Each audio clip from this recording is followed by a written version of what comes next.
News SPN9 news में आपका स्वागत है और मैं हूं आपके साथ नेहा परिहार। आप मेरे पीछे कुछ पहाड़ देख रहे हैं, ये वही पहाड़ है जिन पहाड़ों के ऊपर आज भाजपा और आम आदमी पार्टी के बीच में जंग चल रही है। देखिए, गौर से देखिए इन पहाड़ों को। ये ऑलरेडी दिल्ली के अंदर 3 से 4 की तादाद में पहाड़ है और यहाँ पर भाजपा सरकार दोबारा से 3 से 4 पहाड़ बनाने की ओर बात कर रही है। सबसे पहले आपको बता दें कि कल दिल्ली के अंदर एमसीडी के चुनाव है और यहाँ पर पहले से ही 15 साल से भाजपा सरकार एमसीडी में काम कर रही है।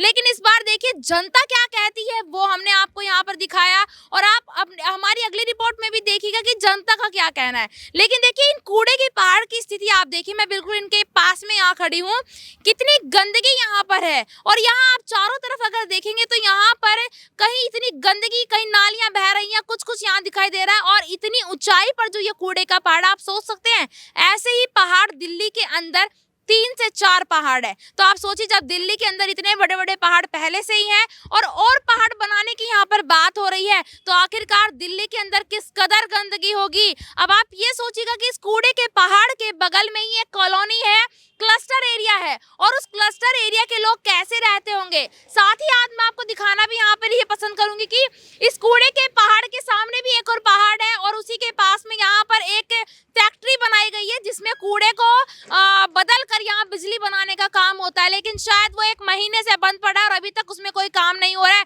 लेकिन यहाँ पर मैंने आपको ये देखा कि किस तरीके से यहाँ जनता ने जो कहा वो ये कहा है कि हम इस फैक्ट्री से परेशान है, हमारे बच्चों की आंखें खराब हो गई हैं, हमारी जो हम कपड़े धुलते हैं उन पे गंदगी जमा हो जाती है। सिर्फ और सिर्फ कारण क्या है? कूड़े के पहाड़।